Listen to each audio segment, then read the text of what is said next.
तक हिंदी समाचार में आपका स्वागत है। आइए नजर डालते हैं आज की सुर्खियों पर। महाराष्ट्र में विधानसभा चुनाव की तैयारी तेज। महायुति और एमवीए ने तैयारियां शुरू कर दी। एकनाथ शिंदे, शरद पवार भी महाराष्ट्र की यात्रा पर निकले। उप मुख्यमंत्री अजित पवार सम्मान यात्रा पर। महाराष्ट्र विधानसभा चुनाव 2024 के लिए महायुति और एमवीए दोनों ने तैयारियां शुरू कर दी हैं। मुख्यमंत्री एकनाथ शिंदे के साथ उप मुख्यमंत्री देवेंद्र फडणवीस और अजित पवार महाराष्ट्र यात्रा पर निकलेंगे।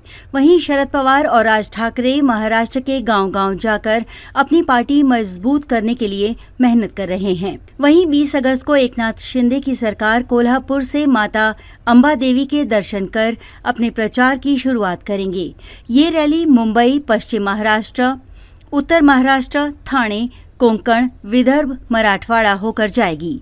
बता दें, कुछ दिन पहले ही एकनाथ शिंदे, देवेंद्र फडणवीस और अजित पवार ने दिल्ली जाकर पार्टी आलाकमान से मुलाकात की थी। इस मुलाकात में सीट बंटवारे की बात करें तो बीजेपी 150 से ज्यादा सीटों पर लड़ने का इरादा बना रही है। वहीं एकनाथ शिंदे की शिवसेना 100 सीटों पर लड़ सकती है।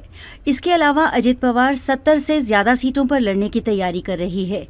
लोकसभा चुनाव में एकनाथ शिंदे दिल्ली में अपना वजन इस्तेमाल करके ज्यादा सीट हासिल करने में कामयाब हुए थे। अब चर्चा है कि क्या यही फॉर्मूला विधानसभा के लिए भी इस्तेमाल होगा। ऐसी संभावनाएं जताई जा रही हैं कि इस महीने के अंत तक सीटों का ऐलान किया जाएगा। महाराष्ट्र में विधानसभा चुनाव के लिए जमीन पर शरद पवार के नेतृत्व वाली एनसीपी भी उतरी है। फिलहाल पुणे से इसकी शुरुआत हो गई है। इस यात्रा का नाम शिव स्वराज्य यात्रा रखा गया है। शिवनेरी के जुन्नार किले से शरद पवार के नेतृत्व वाली एनसीपी ने इस यात्रा की शुरुआत की।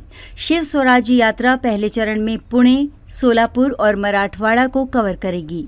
पहले चरण में यात्रा 10 दिनों में 31 विधानसभा क्षेत्रों को कवर करेगी।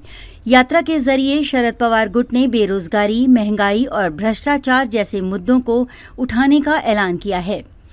वहीं दूसरी तरफ अजित पवार अपनी नई एनसीपी को लेकर सम्मान यात्रा पर निकले हैं। सरकार की योजना, सरकार की नई रणनीति को लेकर अजित पवार महाराष्ट्र की जमीन पर अपनी पार्टी को मजबूत कर रहे हैं। आज के हिंदी समाचार में बस इतना ही। फिर मिलेंगे देश भर में घटित अहम खबरों के साथ।